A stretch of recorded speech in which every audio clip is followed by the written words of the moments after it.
जय माँ काली। हम सभी पर माँ की कृपा हमेशा बनी रहे।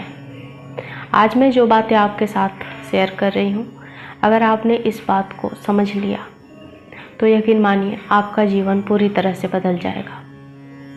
आपको सफल होने से कोई नहीं रोक पाएगा। सफल होने से मेरा मतलब है जो ध्यान में सफलता मिलती है ना, उस सफलता की मैं बात कर रही हूँ, भौतिक सफलता की नहीं। बहुत सारे लोग ऐसा सोचते हैं कि गृहस्थ में रहकर हम वो सिद्धियाँ और वो उस अवस्था में हम नहीं पहुंच सकते जहां पर सन्यासी बनकर रहा जा सकता है और पाया जा सकता है। तो ये सोच आपकी बिल्कुल गलत है। आप गृहस्थ में रहकर भी आप बहुत ही अच्छी अवस्था के साधक बन सकते हैं, बहुत ही सिद्ध साधक बन सकते हैं।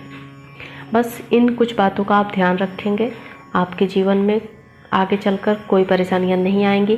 और ऐसी जो अवस्थाएं आपको मिली हैं कि आप बहुत ऊपर उठे, आपको सब कुछ मिला, सब कुछ अनुभव हुए, फिर आप निचले स्तर पर आकर गिर गए। तो जो साधना होती है, ध्यान क्षेत्र होता है, उसमें 3 तरह की परीक्षाएं होती हैं।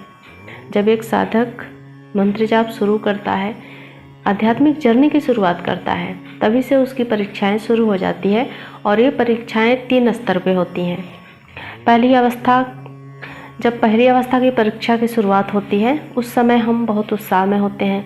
हमें कहीं से ज्ञान मिल गया मंत्र जाप करने का, सिद्धियों का, दिव्य दृष्टि का, तो हमें बहुत ही अच्छा अनुभव होता है, मतलब उत्साह होता है, अनुभव नहीं, उत्साह होता है बहुत ही मन में कि हमें चलो मुझे भी ऐसा मंत्र जाप ही तो करना है, करूँगा और मुझे भी सिद्धियाँ मिलेंगी।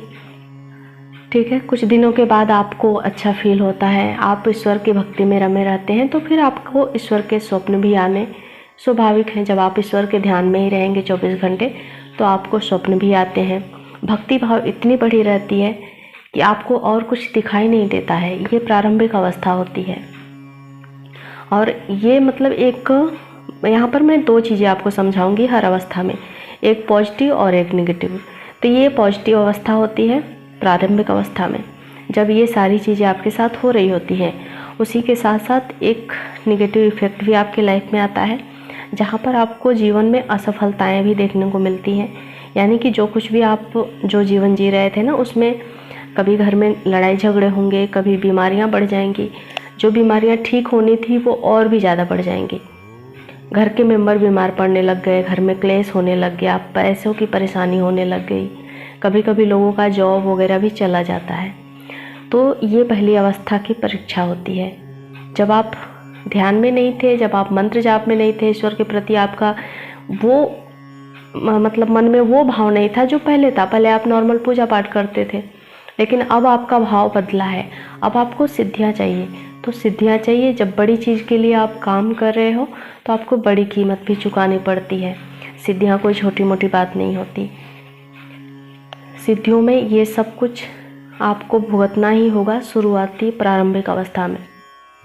ठीक है, अब दूसरी अवस्था की जब परीक्षा होती है तो साधक थोड़ा ऊपर उठ जाता है, यानी कि उसको कुछ साल मंत्र जाप करके, साधनाएं करके, नाम जाप करके हो चुके होते हैं, तब उनके कार्य को धीरे धीरे पूर्ण होने लग जाता है। यानी कि उनके जो काम थे वो बनने लग जाते हैं, उनको अनुभव आने लग जाते हैं, समय का, दूसरों का, वो सब कुछ आभास होने लग जाता है।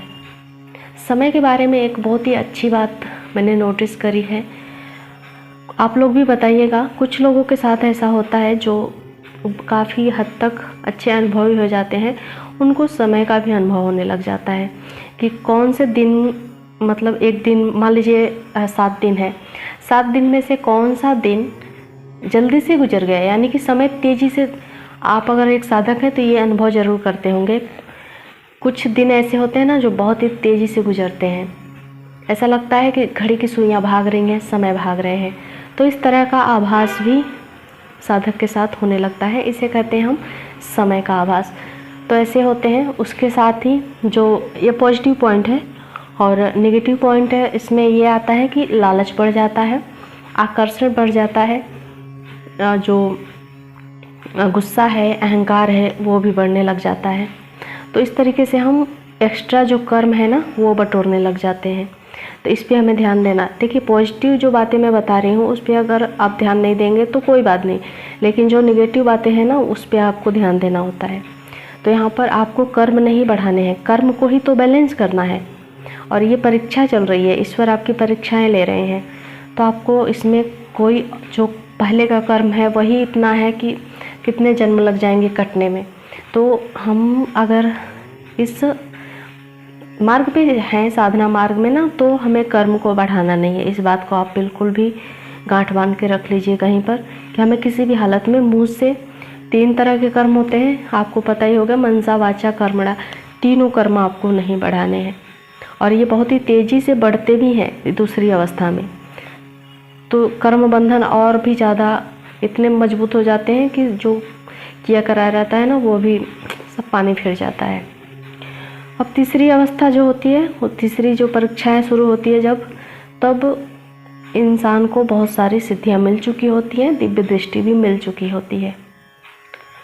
देखिए दोनों चीज़ें अगर आप बैलेंस करके रखते हैं ना तो यहाँ तक आप पहुँच सकते हैं। आपको सिद्धियाँ भी मिलेंगी, दिव्य दृष्टि भी मिलेगी, साथ में आपको देवी देवता के साथ में रहने का आभास आपको महसूस होगा कि आपके पास हर पल आपके साथ देवी देवता हैं।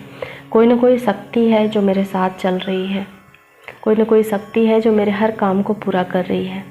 आप सोचते हैं तो वो काम पूरा हो जाता है। कभी कभी तो आप मौसम पर भी अपना प्रभाव रखते हैं। जी हाँ, सिद्ध इंसान मौसम को भी अपने अनुसार बदल सकता है, ये होता है।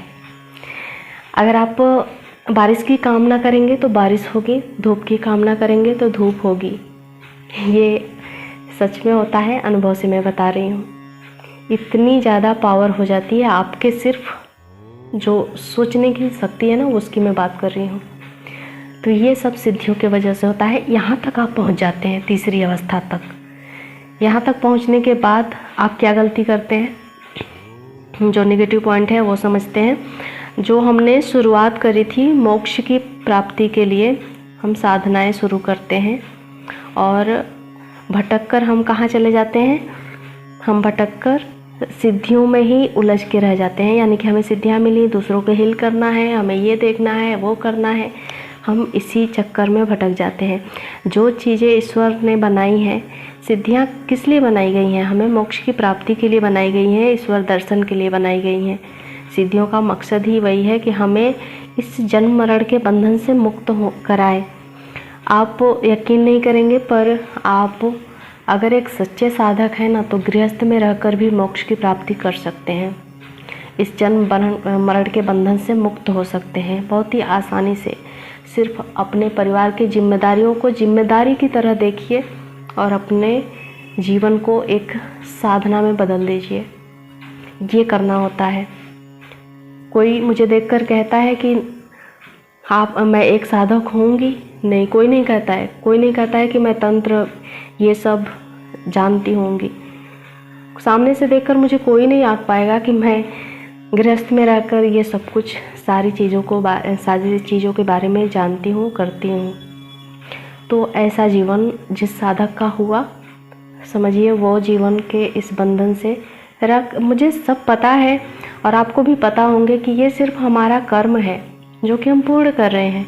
जो बच्चे हैं, हस्बैंड हैं, सास ससुर हैं, घर के जो मेंबर्स हैं, उनकी जिम्मेदारियां हमें इसलिए मिली है क्योंकि वो हमने खुद के कर्म से उनको खड़ा किया है, उनके कर्जे हैं हमारे ऊपर। तो हम बस उसी वे में उनकी हेल्प करेंगे, उनका जो पालन पोषण है वो करेंगे। बाकी कोई रिलेशन नहीं है। हमारा रिलेशन सिर्फ हमारे ईश्वर के साथ है, हमारे इष्ट के साथ है। तो जब आप मोक्ष की प्राप्ति की कामना करके जब शुरुआत करी थी और वही कामना लास्ट तक रह जाती है, तो आप कोई गलतियां नहीं करते हैं। देखिए यहाँ पर एक गलती साधक ये भी करता है कि जो कष्टों उन्होंने शुरुआत में भुगते थे ना, उन सभी कष्टों को भूल जाता है। बस अब तो मौज ही मौज है, ये सोचने लग जाता है। उसको क्या लगता है कि हमने सिद्धियों को गुलाम बना लिया है, हमने देवी देवताओं को अपना गुलाम बना लिया है। जब ये सोच मन में आ जाती है ना, जब मौज ही मौज का जब दिमाग में घुस जाता है ना कि अब कुछ भी करने की ज़रूरत नहीं है ज़्यादा कुछ, बस सब कुछ तो अपना ही है, सब कुछ मेरा ही है, सब कुछ मैं कंट्रोल में कर सकता हूँ, तो बस सब कुछ छिन जाती है और वापस आप उसी जगह पर खड़े हो जाते हो जहाँ से आपने चलना शुरू किया था। तो आज की वीडियो में बस इतना ही। उम्मीद करूँगी आपने इस वीडियो से ज़रूर कुछ सीखा होगा। जय माँ काली।